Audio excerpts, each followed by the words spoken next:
Hello friends, இன்றைக்கி சிண்டு foodies கிச்சனில் நான் வரகரிசி பொங்கல் செய்ய போகிறேன். அது எதுக்கு நல்லதுன்னா, போஸ்ட் மெனோபாஸ் லேடிஸ்க்கு, டயபெட்டிக் பேஷண்ட்டுக்கு, அப்புறம் இது நல்ல ஃபைபர் கண்டென்ட் ஃபுட்டு. இது எடுத்துக்கினா உடம்புக்கு நல்லது. இப்போ செய்யலாம், பார்க்கலாம் வாங்க. நான் இது வரகரிசியை நல்லா கழுவி ஒரு 10 நிமிஷம் ஊற வச்சிருக்கேன். இன்கிரீடியன்ஸ் பாருங்க. ஒரு கப்பு வரகரிசிக்கு நான் பைத்தம்பருப்பு சின்னதில் ஒரு கப்பு எடுத்து வச்சிருக்கேன். மிளகு, ஜீரகம், முந்திரி பருப்பு, பச்சை மிளகாய், இஞ்சி இடித்து வச்சிருக்கேன். கருவேப்பிலை, நெய், இது பெருங்காயம், உப்பு, எண்ணெய். இவ்வளவுதான். நம்ம செய்ய பார்க்கலாம் வாங்க. ஃபஸ்ட்டு இந்த சிறு பருப்பை வறுத்து எடுத்துக்கலாம். கொஞ்சம் பச்சை ஸ்மெல் போகிற மாதிரி நம்ம வறுத்து எடுத்துக்கணும்.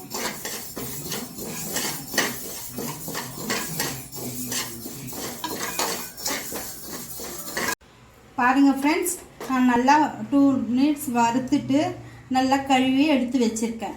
இதோட நம்ம கழுவி வச்சுருக்க வரகரிசியை சேர்த்துக்கலாம்.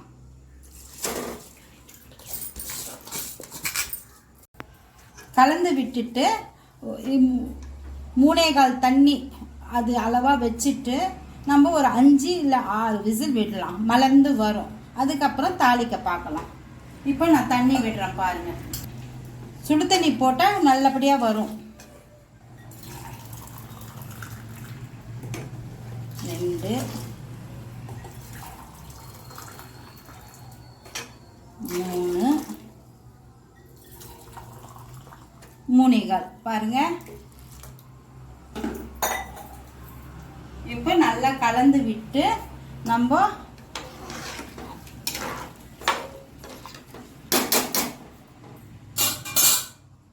பாருங்க, சின்ன கப்பு பால், காய்ச்சின பால் விடுறேன்.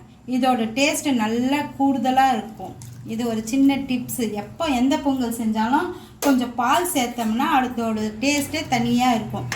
செஞ்சு பாருங்கள் நீங்கள். பாருங்கள் ஃப்ரெண்ட்ஸ், 5 விசில் வந்தது. இப்போ ஓப்பன் பண்ணி பார்க்கலாம் எப்படி வெந்திருக்குன்னு.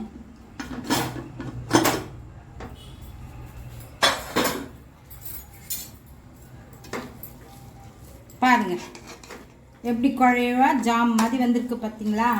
இப்போ நம்ம தாளித்து இதில் கொட்டிடலாம். பார்க்கலாம் இருங்க தாளிக்கிறத. ஒரு சின்ன தாளிப்பு கரண்டி வச்சு தாளிக்கிறதுக்கு கொஞ்சம் எண்ணெய், நெய், இது கொஞ்சம் காஞ்சதும் கொஞ்சம் மிளகு, சீரகம், கருவேப்பிலை, பெருங்காயம், முந்திரி எல்லாம் போடலாம். கொஞ்சம் ஹீட் ஆகும் ஃப்ரெண்ட்ஸ். இந்த பாருங்கள் காஞ்சது. இப்போ மிளகு போட்டுக்கலாம், சீரகம் போட்டுக்கலாம், பெருங்காயம் கொஞ்சம் தட்டிக்கலாம், கொஞ்சம் போல் முந்திரியை சேர்த்துக்கலாம்,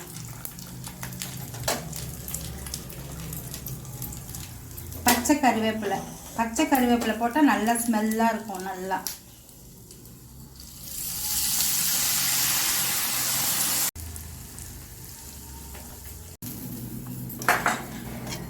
பாருங்க ஃப்ரெண்ட்ஸ், கொட்டிட்டேன்.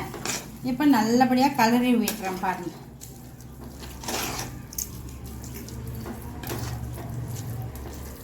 ஸ்மெல்லே நல்லா இருக்கு.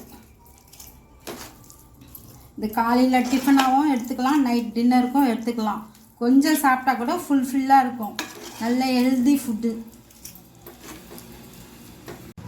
பாருங்கள் ஃப்ரெண்ட்ஸ், செஞ்சு முடிச்சிட்டோம். இது நல்லபடியாக வந்திருக்கு. நல்லபடியாக வந்ததுக்கு அர்த்தம், இந்த மாதிரி குழி கரண்டியில் நம்ம எடுத்து இப்படி போட்டால் டக்குன்னு பிளேட்டில் வரணும். அது நல்லதாக வந்திருக்குதுன்னு அர்த்தம். இன்றைக்கி எங்கள் வீட்டு டின்னர் இதுதான். வாங்க சாப்பிட்லாம். தேங்க்யூ.